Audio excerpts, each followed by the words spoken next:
I remember turning up to work when I was in the Air Force, always feeling like I had to wear a mask, the I'm fine mask, and put on an act. The main role that I did was I spent 10 weeks working in casualty reporting.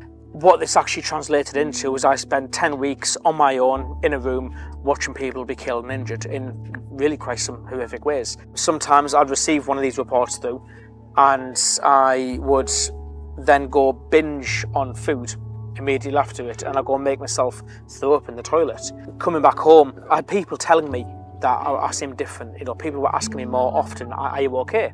And I'd be like, I'm fine, what are you talking about? And it's because they could see it and I couldn't. It's quite common for victims of domestic abuse to have PTSD. I asked Pete to come and speak to some of our survivors, and he engaged with the ladies and he offered them free resources which would not be accessible to people outside of our organisation without his help. Now I'm in an incredibly fortunate position where I get to speak and work with people from all over the country. What I try to do as much as I can is to facilitate that space for them to share and speak, because a lot of these people don't get that chance. What I thought was really pivotal in his support was that he managed to get women that were completely closed off to any interactions with men to see him as a frontline service provider and a friend. Yeah, they've overcome their issues with men to be able to have him help them, and that, I think that's just sensational. Because we both have PTSD, he understands. He's been my go-to, so he's the person that I pick the phone up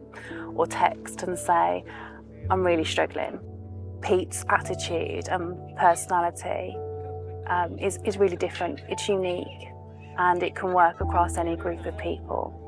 And what I think is his USP, if you like, is his ability to reach out to anybody and make a difference. After I started to tell my story, I had so many people come to me to share their stories and how they could relate with what I'd been through. And that's when I realised just how many people do struggle with their mental health and how many of those people don't get support. And to me, that wasn't right.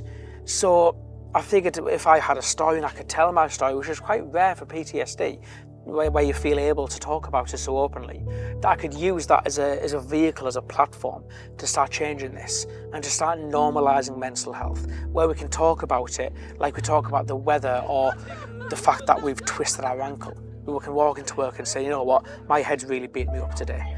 And I think for me, that's one of the biggest motivators.